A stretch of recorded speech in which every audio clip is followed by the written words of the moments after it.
I am so pleased to welcome Kirstin Cole. As a leading media professional with over 20 years experience, she is a recognized and in-demand journalist and coach. Currently, she works as a reporter and anchor for the WPIX TV morning news. Through her company, Cole Media, she manages a robust speaking schedule and roster of private and corporate clients, which include corporate spokespeople, sales leaders, private business owners, doctors, authors, and legal clients. A specialty is working with those who wish to bring their own narrative or that of their company to the powerful medium of television. She coaches clients in effectively using live interviews as part of their platform for furthering their business goals, helping them harness a product launch for greater exposure in the news space, or by riding the power of the news cycle. She consults with in-house marketing teams for the best positioning for their business to maximize exposure across print, broadcast, and social media platforms. She also works with clients gearing up for legal depositions and trial testimony, helping them sharpen their communication skills in a difficult time so they can find their essential story and tell it effectively. Kirstin can frequently be found hosting and emceeing events around New York City, has been a sought-after speaker at legal conferences, and has worked for the biggest names in broadcast. Her work has been recognized with numerous Emmy Awards and Associated Press honors. Please join me in welcoming Kirstin Cole. Kirstin, I'm going to let you take it away. You guys are awesome. Thank you so much. I love the fact that you guys have so much energy towards the end of the day. I'm obviously super geared towards being a morning person because I get up at 2 a.m. and our show runs from 4:30 to 10 a.m. So this part of the day is like usually not my purview. But I'm really happy to be with all of you and see so many faces that are engaged across a wide variety of businesses. So right now we're sort of all doing television interviews on the daily, right? All of a sudden we've all been thrust into this electronic box that is the Zoom call, for better or for worse, but definitely for a long time, right? This is going to be sort of the new, whereas before many of you as business people and as small business owners, you were probably really used to maybe a lot of emailing, but the optimal is the face-to-face meeting, right? That's where we make the magic happen. That's where you can create that space with a client. That's where you can really get where you can really make something happen in the sales space and where you can connect with somebody. And now you've got this piece of glass between you and them, but all is not lost. And there are some really simple ways to take this space and to be what I hope is much more comfortable, much more proficient in what you do. And a lot of it has to do with literally set dressing. So I'm going to go in and share my screen. I pulled together a little PowerPoint for you guys. So this is all about how to do a live interview, which is also a live Zoom call. It's the same thing. So right now, as a television journalist, instead of doing remotes with people and sending them to a studio or doing some sort of live interview in the studio, now everybody's in the same space that you are. So we're all kind of working in the same space. And so these are the same tips and tricks that I share with people who are going to be on our morning show in the morning. So your studio right now, we're all sitting in our studios, right? This has become our virtual studio, and it's all about the set, the lighting, the audio, and the camera. But you're in control of all of that. So you have now been deputized as a union member in New York City, and you are running all of these things, which I know you guys already feel that. These are some slides, some quick snaps that I took of people when I was in the BNI meeting yesterday. This is the second BNI group that I was in. And these Zoom calls look very much like every Zoom call that I'm on, including the one that we're on right now. And so I took a couple of screen grabs so that we can talk about people's spaces and how they're setting things up. You can see in this one, I chose just to put my headshot up because I was doing something else. And while I was busy off screen, I put up a headshot of myself, which is always, I think, a good thing to do. And I see that some of you are doing it. I saw the chef was doing it. Some of you have your logos up. And then we can see other people in what they look like in their space. We can see Robert. What do we see about Robert? Does anybody want to weigh in here? What they're the main thing that they're seeing? Bad lighting? I don't know. A lot of ceiling. And there is ceiling all over every Zoom call and all over every television interview right now, because Robert, as you notice, is on his iPhone. And so the iPhone is probably on his desk, right? And he might be propping it up from behind. So we're seeing a lot of ceiling. And then if you look down here with Jeremy, you're seeing he's got a window behind him. Now I have what looks like a window behind me, but it's a set of doors, so it diffuses the light. But we're seeing a great big bright spotlight coming behind Jeremy. With Sylvia, you're seeing that the sun was moving as she was on the call with us.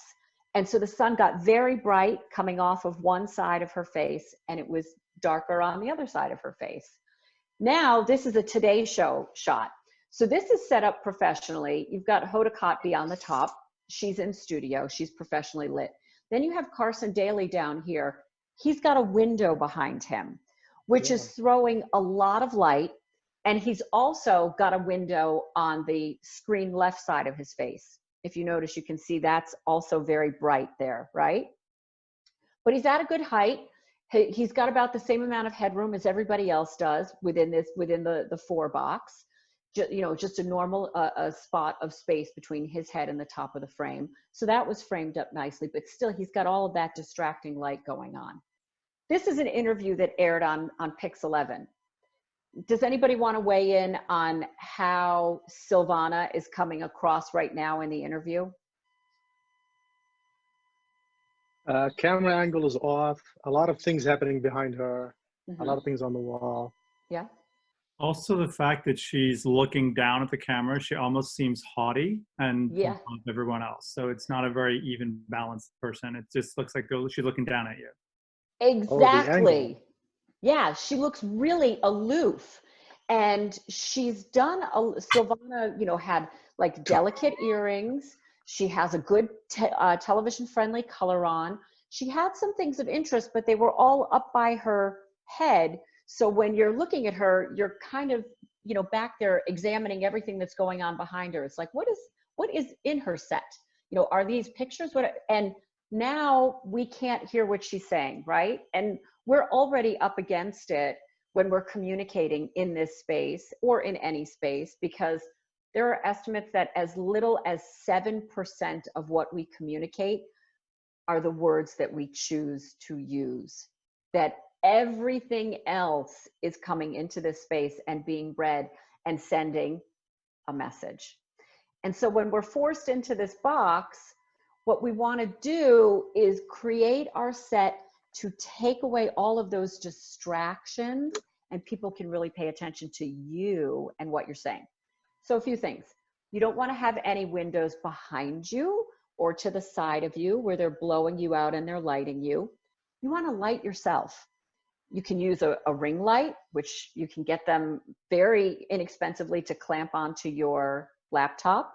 You can clamp one to your desk for about $30. I have one that's a little bit fancier because I actually broadcast out of this is my studio that I broadcast out of every morning now that I'm working from home. So that's about $80, and I can dim it and I can raise it or lower it. You also want to make sure that your camera is at eye height. And can I get everybody to do a check of that right now? Is your camera where you're looking at eyeball height? And if it isn't, can you just lift up your laptop or lift up your iPhone and put it at eyeball height? And then notice how you look inside the Zoom meeting. Just everybody adjust themselves. Lift yourself up. You can tilt the screen a little bit forward. Yeah. You could even just pick up the iPhone and hold it there for a moment. Michael, thank you I think you're closing your shades. That's a great move. You totally want to do that. That would be the first thing that I would do. If I came into your house to do an interview with you on camera, I would pull the shades down all the way, and then I would twirl them closed so that the light source couldn't come in. I did that already. It was right here. I did it already. Do you have the vertical blinds? Yeah, so I closed them already. Yeah, so you want to close them, and when you close them, there are 2 ways to close them. You don't want to close them so that the sun comes towards you. You want to close it so it goes away from you. You want to eliminate that no light. Venetian blind effect. And the same thing with the drop down blinds. Instead of having them closed where the slats actually come face downward and the sunlight still goes down, we close them so the sunlight goes up, because it shuts it out more, because we want to control the light. And then I'm going to do something here, and I'm going to turn off my ring light so that you guys can see the difference in lighting. So this is me without my ring light. Not a huge difference, because I have a window that's on my face, but it's a little bit of a difference. And then I also have a teeny one here. So this is another, you see this? No light, and then that's the ring light, right? So it's just more on my face. My face can come alive a little bit more, and it gives you the opportunity to connect with me.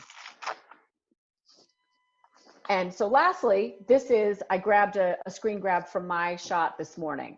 This is the way I set up my studio in the morning, because right now I'm in a different position.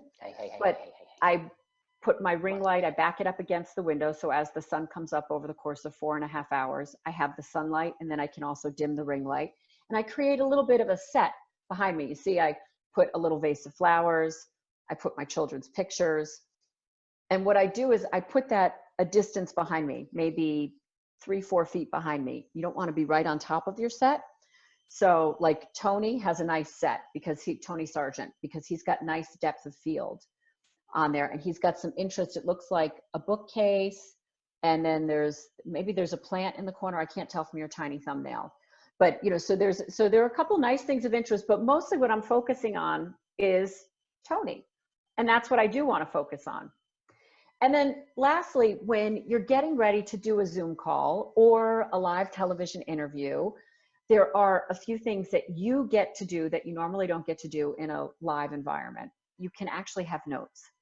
I don't ever want you to write them out longhand, because if you're trying to scroll through a legal pad, an 11x14 legal pad of sentences, you will never be able to land and find what you want, and your mind will be very busy, and you'll lose your place, and you'll lose your energy and your vivaciousness that comes across.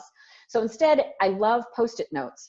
So just 3 or 4 words. So if I were to have this presentation on Post-it notes, I can stick it around the edge of my laptop, and I actually coach somebody to do that, a doctor who was doing a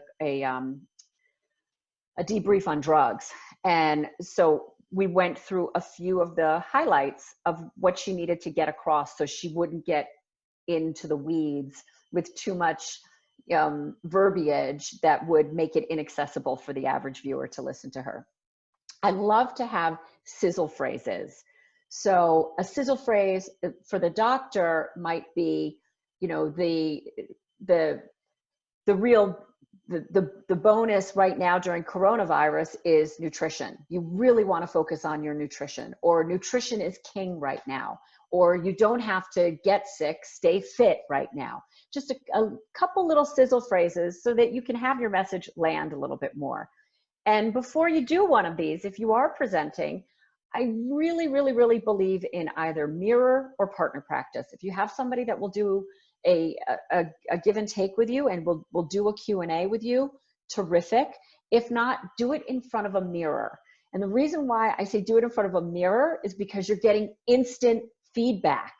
I want you to actually do it and be able to get across your message with a little bit more of that energy, because you've got to, when we're on these screens like this, we have to break through a little bit more. And if you're really, if you're just kind of flat and you're talking about, what it is that you have to talk about, and, everybody should set up a studio, and you should think about some lighting, well, that's not really getting through to anybody. So I like to bring up a little bit more energy and make yourself a little bit more engaging and fun to be with and engage in this space. And lastly, I really believe in headphones. In the morning, you saw them with my last shot. You actually see that I've got one headphone in with the microphone, and it's not so you can hear, so much so that people can hear you. And we have demanded for live broadcast that everybody either has to have this set up You can do both headphones if you feel more comfortable, but you don't need to. Or you can do the AirPods, just make sure that they're fully charged. I heard somebody give their name even on this, and it sounded like maybe the AirPods weren't fully charged and they were dying. So if your audio is annoying, nobody's going to be able to hear anything that you're saying, because they're just going to be completely annoyed by the sound of that. And you don't want it reverberating. You may hear the audio fine, but you're not coming across in that same level of clarity. And you really want to get every bang for your buck on these Zoom calls, because this is how we're doing business right now. And the people who can pull this off the best, the cleanest, with the best setup, with the tightest messaging, are going to come out ahead. So I'm sure you guys have all been on Zoom calls where things have gone on way too long, way too much verbosity, somebody who's not really well prepared and succinct, and they kind of lose you after a time. So that's what I got for you guys. Any comments, questions? I'm happy to take you through your room. We can do a virtual tour. I will take you on my little tour right now, and I'll show you what I have set up here. So you can see my room has big windows right there, right? So if I put myself in front of the windows, right? Now all of a sudden my face is really dark and all you see is the light from behind. This is what a ring light looks like. And so you can just pop your phone in there. And the great thing about them is they are dimmable. So you don't want to make yourself too bright, you'll look crazy, but it has some nice flexibility with that.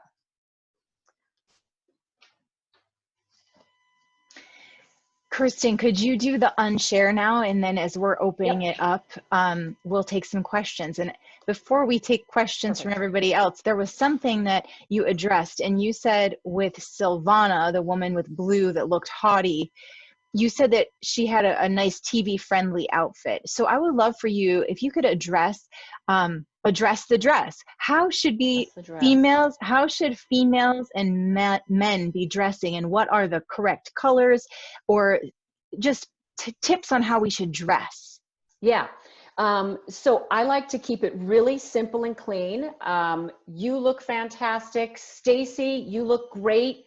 You've just got like a nice neckline. The shirt lies very nicely. Valerie, also nice neckline. The shirt lies nicely.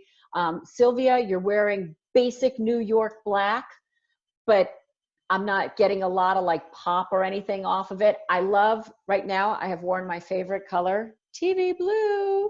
Tony Sargent, thank you for doing that. Jim Kroll, excuse me, thank you for doing that. Carolyn, I love the fact that you've got some color on, because it's showing a little bit of warmth. And each interview, of course, demands a slightly different level of costuming, but you may notice, like, I just have a very small earring. I don't want to have like a really big earring, because it'll get messy and noisy and take too much away. Glasses can also be tough. Valerie, I know that you're dealing with that, and the reason why is you should definitely check your shot before you get on, to make sure you don't have any crazy light that is reflecting off those glasses, because what it does is it literally creates a barrier between you and me, right? Because I can't see you, especially if there's a lot of light off of there. And that can be solved really simply sometimes with a lamp. Before I got my ring light, because I got thrown into my work from home studio, before I got my ring light, I literally have a 20-year-old lamp, and I just fussed with where I put it, like what height I had it at, how far away from the camera I had it, until I got it to a point where it just like warmed me up a little bit. You know what I mean? So you may have to play with this a little bit, and the camera that you use matters. Like, this is the first time that I'm using this laptop camera. Normally I use my iPhone, and I think the iPhone has the best camera. If you're not sharing a presentation, I think the iPhone gives one of the better pictures. And I would imagine the same goes for an Android as well. But and for guys, also blue is a great color. Open collar, I think, is fantastic right now. I think especially, I don't feel like we're so buttoned up, because you don't want to be in pajamas, but you don't necessarily need to be in a tie. Although, who's the bow tie banker? Jim. Yeah. Your bow tie looks great, and that's your signature. And so you should totally rock that, because that's your thing. But I always like, just like a little bit of color. Light blue shirts are great. Gary, you've got a terrific blue on. Laura, you also have a blue on. That's great. You don't want to wear anything with like a big crazy bow, or, like scarves sometimes can be tough because they look like small animals that are attacking your neck. It just depends on how you set up your shot and how it looks. Did I answer the questions? Great. Top 3 colors to wear. Top 3 or 4 colors to wear. For women definitely get more latitude with this. Sorry, gents. And you have to know the color that works well for you. But blue, yellow, red, purple, like primary colors look amazing. I generally stay away from prints because you never know how they're going to read and bleed and things like that. So I usually just go really simple with a solid color. Great. So let's open it up to questions. If you have a question in the participants, where you manage your participant screen, there's a little hand that you can raise. So let's see if you're able to find the hand raising function. Let's do that. And I also want to check in, Kirstin, are you okay for a few more minutes? Yes, thank you. Great. So hand raises, anyone has a question, or if you physically just want to raise your hand and I can take a look, great. Ahmad. So very interesting, points you mentioned. You didn't touch a lot about men and outfit, but I work in tech/finance, so I straddle a line which is a little bit techy, but a little bit investment banking. So I've been putting like a blazer and like an undershirt that's black, like a New York black. I don't know if that's a good idea. Number one. Number two, if you look at Tony, she has a background, virtual background. What do you think about those versus doing like the whole thing? The virtual backgrounds can look interesting, but a lot of times, like Matt, is yours a virtual background? Which one? Matt Goldberg, yeah. They can kind of take over, which is the problem. Like they digitize a little bit, and so they can kind of eat you. And so we do Zoom calls at my station as well, and people play around with the virtual backgrounds, and I think it's funny, but I don't know that I would use it. I would rather set up a good spot in my house. I'd rather find a corner or just, one flat wall where I can pull myself away from it and create a fixed set. Okay. Cynthia Okimoto. Hi, so my question is, do you have any tips or tricks on how to be more lively and expressive? I've watched myself doing Instagram lives and I'm mortified because I'm explaining stuff that's very technical and I sound so boring, but like, what can you do to keep checking in to be engaging when your mind is also stuck to content? Right. There's a lot that's going on up here when you're doing the live thing, right? And I think even more so now that we're in Zoom, we can see ourselves as well, and that's a little distracting. So practice. So I work with, whether it's a media client getting ready to, preparing for a TED Talk or a presentation, or I do legal clients and I get them ready for deposition and trial testimony. Carolyn, I know this is your space. But I practice with them for hours on end. I record them, we play it back, and we decide what we like. We decide, where's the demeanor? How can we amp that up a little bit more? And you also need to practice what it is you're talking about, because the more you know your material, the more it comes off the top of your head. It's muscle memory. It moves really quickly. And then you can remember too that you can add in a little bit of your sizzle, and you can make sure that you add a smile, but you don't feel like a dork because you're doing it. And you definitely need more energy in this space. If I were to be this energetic with you face to face, you would say, what drugs is this woman on? Because it would be too much space. But when I'm side of the glass, I need to give a little bit more, just like I do on television. So this is it's a comfortable place for me to be, just like I do on television, because I'm trying to break through to you. I'm literally trying to reach through and grab you a little bit more. And I think women have an advantage here, guys, because we can sort of mine more of those gears than men do. But if you allow yourself to keep working on it, and this is why I say mirror practice, because you literally get instant feedback from yourself there. As you're saying those things, you can try out a smile, you can try a hand gesture and be like, oh my God, what's going on with my hand? You know, put your hand back down. You know what I mean? So you can try those things out and get your instant feedback. Otherwise, record yourself. You know, do demos of what you want to do on Instagram before you go live. If you're doing them on Instagram lives, record until you feel good, you're comfortable, you feel like you've hit your notes, then do the live portion. It's all practice. You know, I mean, I didn't start out like this when I was a kid 20 years ago. It takes practice and time and feeling comfortable. And then, you know, like I play my stuff back all the time. So I'm very aware of, you know, what I'm doing, what my face is doing, what my eyes are doing, what my hands are doing. I'm aware of that. And you can be too. Thank you. Francis. Yes. Hi, so as an interior designer, I am loving the virtual backgrounds because I get to be in the wonderful spaces we create for our clients. And right now I'm in my West Village living room. Are you saying what you are seeing right now is too much and is taking away from the interaction because I am using a digital background, which is a living room? Your digital background looks great. It's different than the quality that I'm getting from Matt's digital background. So not all backgrounds are created equally. And yours, Francis, because you're a designer and you understand layering, right? You've got nice depth of field behind you, which we love on camera. You've got a long couch, and then you've got a bookcase, and you've got light fixtures coming down. So you've got some layering and diversity to it. So I didn't even realize that it was a virtual background. But Matt's is, it's blending in with his head a little bit for some reason. I don't know if it's the quality of the camera, but you see it's taking away from the lighting on his face. Yeah.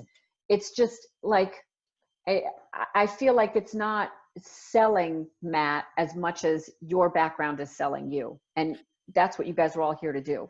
You're all here to sell, to make connections, have great client interactions, and make money. What I want to ask is, right now, I'm treating the Zoom meetings, whether it's a large group like this today, I have everybody on gallery view, and actually I'm looking at everybody as I speak to see their reactions, so on and so forth. So what is the difference when you actually talk to the camera as if you are broadcasting? When should you be broadcasting versus talking to everyone and looking at everyone? And how does that translate? Because, you know, we are used to newscasters. They are like focused on the camera, looking at the teleprompter, and that's not natural way of speaking or being at the meeting, right? So if you notice, as news anchors, we look right at the camera and we address you head on because we want to grab you. We want you to listen to what we're saying, and we want you to believe what we're saying. And we're making that classic eye contact, right? Because we can tell so much by eye contact. But if you notice that the people that we use in our stories, they never get to look at the camera. They're always looking a little bit off to the side because they're looking at the person who's, you know, asking the questions. So it puts them in a sort of softer role. If they were to look at the camera, they would, for some reason, look crazy. So I balance a little bit. And so with a Zoom, you definitely want to look around. You do want to gauge people's reactions. You want to see, are they engaged or not? And then for punctuation, you can look at the camera and really sort of just add your last comments right there. And then you can come back.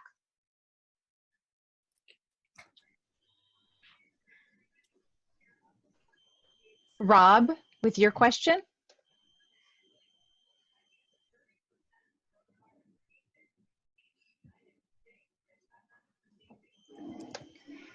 Sorry, I ruined my nice frame that I was working on with all your suggestions while I was trying to unmute myself. The struggle is real. It's ongoing. As you can see in my background, I have a guitar here, and I use my Zoom a lot of times to do teaching. And I've noticed that using Zoom, which I love the platform, I was actually on a Zoom forum earlier today, and I wasn't able to get the answer to the question, but I notice when I am singing and the other person on the other end is singing, that their sound cuts out when I'm singing or playing, and my sound cuts out when they are singing or playing. Is there a way to sort of disable that in Zoom so that we can be a little bit more interactive during the lesson? Tony might be able to answer that because she's the audio expert. Right. All I know is that a microphone is necessary for both of you. So Rob, what I'll do is if you send me in the chat a private link, just like a private email, I'll send you the link. Actually, I can send it to everybody. I'm affiliated with Juilliard, and their teachers are also doing this online Zoom, and there's special things in the back end that you can enable so that there's not so much of a delay, and I'll send that out to you. Okay, and what's your name again? I'm sorry, I'm not able to see you on my phone. Sure, I'm Tony, the one with the purple. Got you. Okay, thank you so much.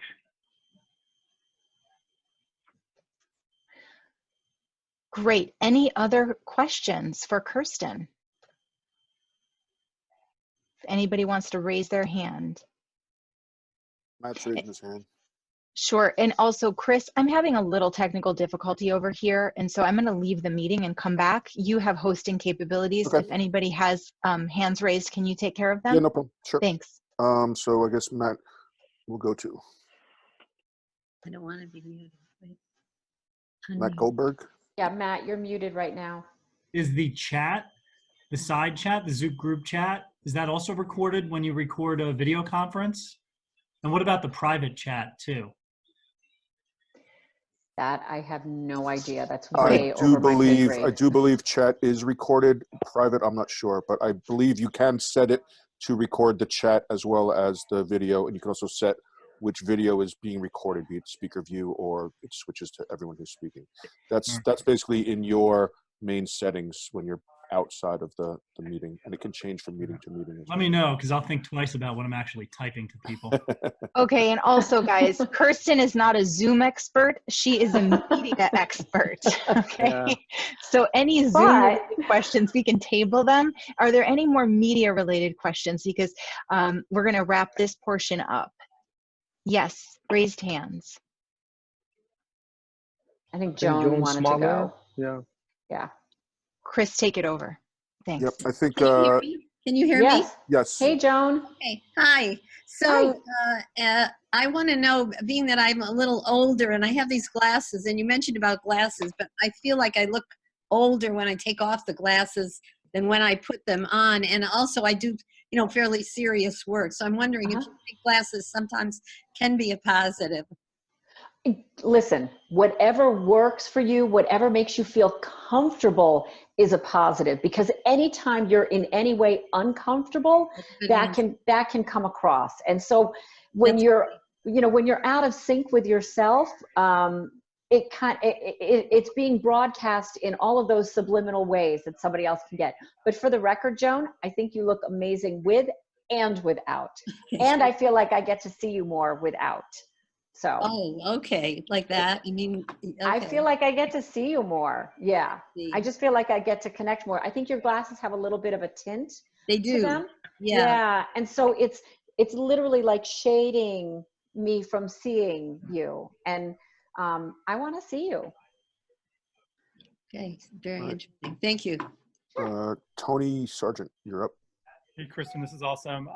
Quick question for you. In terms of like, if I'm, for example, I'm a real estate broker, so if I want to reach out to my clients in a way that's engaging and not just boring, obviously a lot of people throw a lot of facts out there. What kind of, there's obviously different things. YouTube is a much longer length. Instagram, you've got the live. With you ever doing a video cast or something like that someone can go to, is there a length that you would recommend? And would you keep it sort of 3 minutes and under, or even shorter than that? Oh boy. People have the attention span of a gnat right about now. You can just scroll endlessly through everything. And I will tell you that each of my channels that I personally program as far as my social media gets a different treatment for different reasons. You know, so I put certain things in my Instagram story that I would not tweet.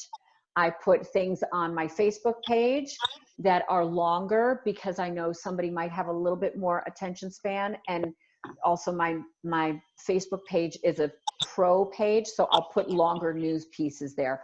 But I can watch the metrics on it, and the majority of people watch for about 12 seconds. And my pieces are like 2.5. But for the person who doesn't want to watch it, it's there. It's just, you're creating with your media stuff and your various social channels, you're creating frequency and constancy.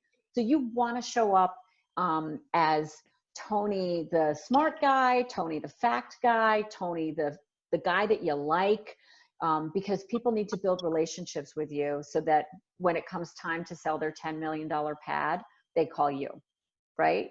So the frequency and the constancy you want to do, and you can do that with fun little things on your Instagram, you know, little platitudes, you know, about coronavirus, and, you know, funny little cartoons, and be careful with humor, obviously, because, you know, like for every person that laughs, there's somebody that's pissed off.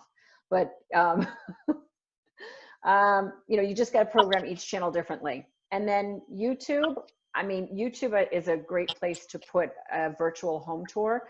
I'm actually doing one of these calls for another big real estate agency, and talking about how people can bring the virtual home tour in. And I actually advocate that they be narrated, because I mean, that's my background. But why would you just want to have like a music soundtrack on the bottom of something right now when you can get through with an actual voice track that might give them information? And people now are forced to buy home sight unseen in some cases. That'd be great. Actually, maybe we can talk about that too. That'd be awesome. Thank you. All right, I think Noreen, we got you up. You're next. Hi. My question is about hand gestures. What do you recommend in terms of, I guess, using them or not? So is it okay to go like this through a screen, or should we always just keep our hands down so that the camera doesn't pick them up? We all have hands, and they should be used. So the problem is there's a difference between me doing hand gestures if I'm back here and the hands come up, right? And being up really close and a hand gesture that comes in here. So obviously that's very extreme. But you see that I talk with my hands, you see them come up a little bit, you see more of my fingertips come up. But you know, if I'm back more, yeah, I want to use my hands because it allows me to have a little bit of body language, because if I'm just, you know, a stiff cardboard cutout, it takes away my dimension. You know, I would rather have me in there. And if that's the way you are, that's great. And if you're Italian and you talk with your hands like this all the time, then, you know, sometimes people like to tone it down a little bit because it gets a little distracting.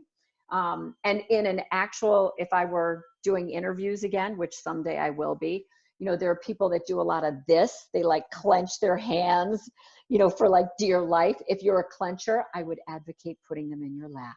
So, you know, each person has a different set of little foibles that they carry with them. But if you want to see how your hand gestures play, just record yourself. Do, you know, set up your iPhone and record yourself doing whatever it is that you're doing, and see what you think about it. You will give yourself some pretty good feedback. Thank you. I think that's it for the hand raising. Nathan? Hi, everyone. I came in a little later, so pardon me if it's a repeat. Kirstin, I didn't know if there were any techniques to use or not use if you're addressing a smaller audience versus a larger audience.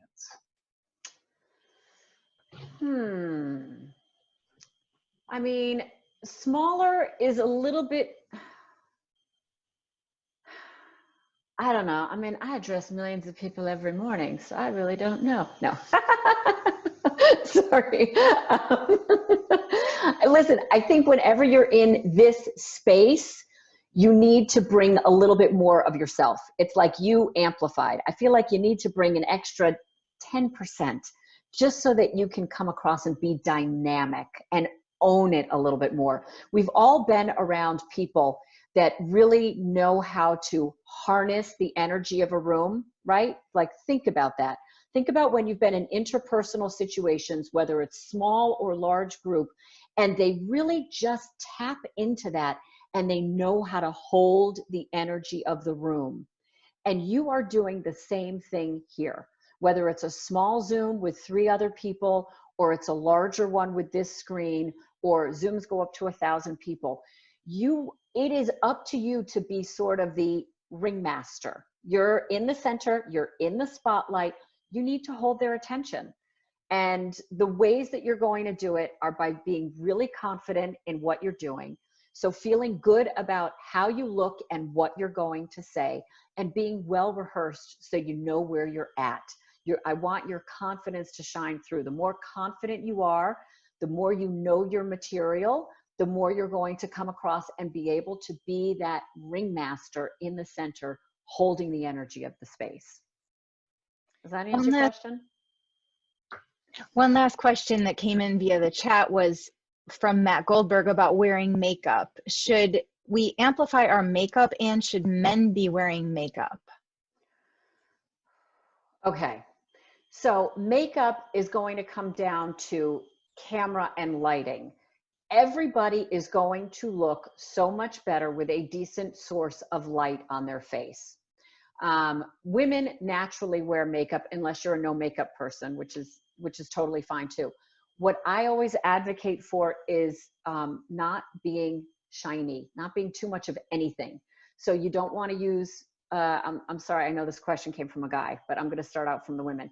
You don't want to use like a lot of highlighter that creates like a lot of shine on the cheekbones, because while that may look really good in person, it may not resonate well on camera. You want to throw a little bit of translucent powder over your face so you can take that shine away.